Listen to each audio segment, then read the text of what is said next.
শুধু গাজা নয়, নিজ দেশের মানুষের জীবন নিয়েও খেলছেন ইসরায়েলি প্রধানমন্ত্রী বেনিয়ামিন নেতানিয়াহু। নিজের সেনাদের জোর করে গাজায় যুদ্ধে পাঠাচ্ছেন এই আগ্রাসী শাসক। যুদ্ধ করতে গিয়ে অনেকেই হারাচ্ছেন জীবন। যারা জীবন নিয়ে ফিরছেন তাদের সঙ্গী হচ্ছে ভয়ঙ্কর অভিজ্ঞতা। হাজার হাজার সেনা ফিরতে পারছেন না স্বাভাবিক জীবনে। ইসরায়েলি সেনাদের মায়ের কান্নাও থামাতে পারছে না নেতানিয়াহুকে। 2023 সালের 7 অক্টোবর গাজায় নতুন করে আগ্রাসন শুরু করে ইসরায়েল। দেশটির প্রতিরক্ষা মন্ত্রণালয় জানিয়েছে, আগ্রাসন শুরুর পর এখন পর্যন্ত 20,000-এরও বেশি ইসরায়েলি সেনা আহত হয়েছেন। আহত সেনাদের অর্ধেকের বেশি ভুগছেন নানারকম মানসিক সমস্যায়। আহত সেনাদের চিকিৎসা দিতে গিয়ে রীতিমতো হিমশিম খেতে হচ্ছে ইসরায়েলকে। স্বাস্থ্যসেবায় ঘাটতি বেড়েই চলেছে বলে সতর্ক করেছে প্রতিরক্ষা মন্ত্রণালয়ের পুনর্বাসন বিভাগ।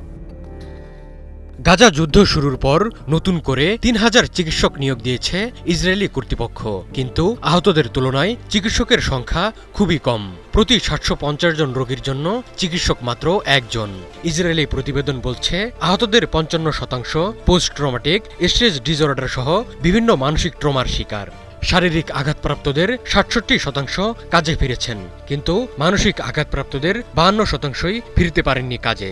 একজন মনোরোগ বিশেষজ্ঞের সঙ্গে দেখা করার জন্য সেনাদের 3 থেকে 4 মাস পর্যন্ত অপেক্ষা করতে হচ্ছে।